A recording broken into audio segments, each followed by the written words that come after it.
Bienvenue sur Did You Pop, mais Did You Pop, c'est quoi? Eh bien, il s'agit d'une émission présentée par Arthur, salut, où il reprend des infos, actualités, anecdotes de la pop culture. Putain, c'est exactement ce qui manquait à ma vie. Eh bien, tu n'as pas tort, Did You Pop change des vies, inspire des gens.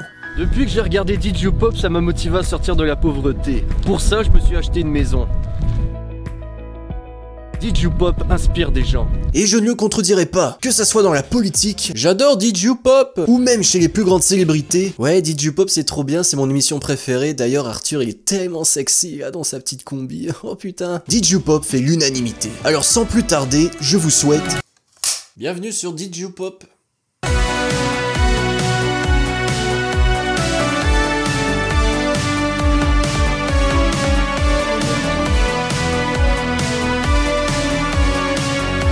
Personnellement, j'ai toujours été un grand fan de Disney. Quand j'étais petit, je regardais les dessins animés et je m'imaginais dans des mondes idylliques. Et c'est pour ça que j'ai eu cette curiosité d'aller chercher des petites anecdotes sur ces œuvres. Alors pour le premier épisode, j'espère vous faire apprendre des choses sur Disney. On est chez Pixar, dans leur début, et un homme du nom d'Andrew Stanton a l'idée de créer un dessin animé qui met en scène des poissons, des requins véganes, une petite fille bizarre. Bon, pas ouf quoi. Mais au cinéma, dans les grandes entreprises, il ne suffit pas simplement d'avoir une idée de film et hop. Attends, mais si je créais la planète des singes, le tournage serait demain.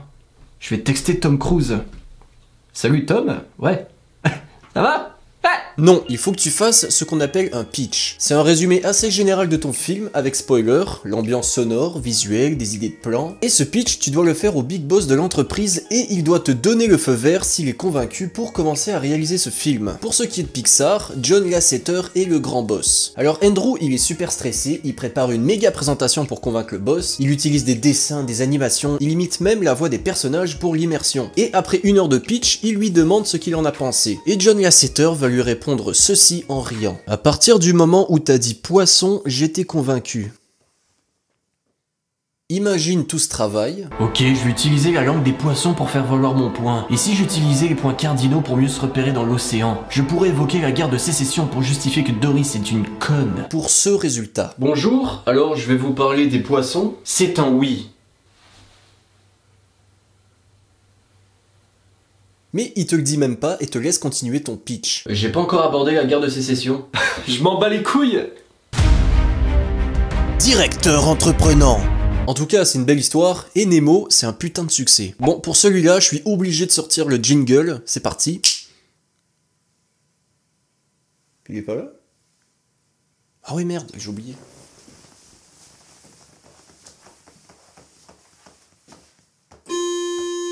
Les théories du cinéma. Les films Luca et Encanto seraient connectés. Pas connectés en mode ça se passe dans le même monde, mais connectés en mode il y a plusieurs ressemblances. Le prénom Bruno, on a le Bruno de Encanto et le fameux Silencio Bruno d'Alberto. Petite parenthèse, depuis que j'ai vu le film Luca, j'utilise cette technique et ça marche. Silencio Bruno, Silencio Bruno.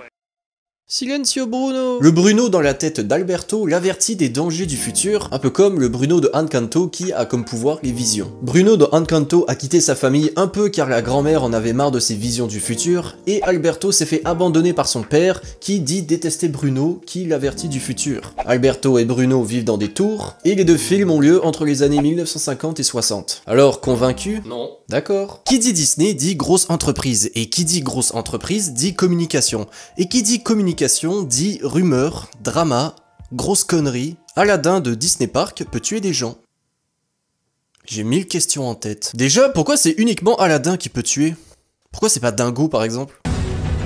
Que personne ne bouge, je suis un terroriste. Je vais vous sauver Disneyland, je suis Spider... Ah merde, c'est vrai. Oh, je suis pas là. Oh putain, bon c'est bon, vas-y, tue-moi. Autant pour moi, autant pour moi. Allez, une balle dans le fiac, allez. Ce délicieux article est en provenance de InsideMagic.net, un site réputé pour... Je suis Aladdin, il est où le terroriste?